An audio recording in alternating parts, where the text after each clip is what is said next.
పోనీ ఈ 20 నెలల కాలంలో కాంగ్రెస్ పార్టీ ఇచ్చిన సంక్షేమ పథకాలు కావచ్చు, లేదంటే కాంగ్రెస్ పార్టీ అభివృద్ధి పనులు కావచ్చు, అభివృద్ధి పనులు పక్కన పెడితే వాళ్ళని ఎత్తిన గుడ్డేసిన పరిస్థితి కనపడుతుంది.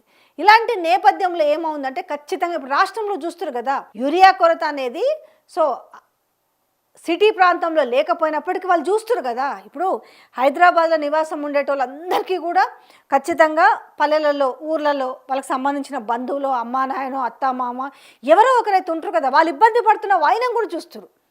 ఇలాంటి నేపథ్యంలో ఏమైందంటే ఇప్పుడు కాంగ్రెస్ పార్టీ అంటేనే తిరస్కరిస్తున్న నేపథ్యంలో 3వ స్థానంలో ఉంది కాంగ్రెస్ పార్టీ.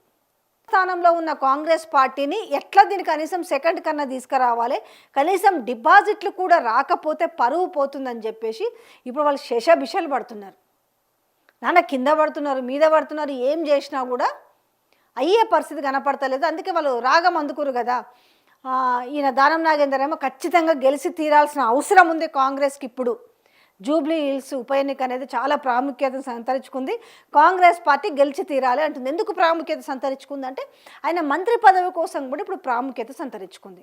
చలో రేపటి నుంచి మీకు నేను జూబ్లీ హిల్స్ గ్రౌండ్ రిపోర్ట్కి సంబంధించి మీకు ఎవ్రీడే మేము ముందు పెడతాం, మీరే డిసైడ్ చేసుకోవచ్చు జూబ్లీ హిల్స్లో కాంగ్రెస్ పరిస్థితి ఎట్లుంది, లేదంటే బీజేపీ పరిస్థితి ఎట్లుంది, లేదంటే బీఆర్ఎస్ పరిస్థితి ఎట్లుంది అనేది మీకు ప్రతిరోజు కూడా వీడియోలు మేము ముందుకు తీసుకొస్తాం.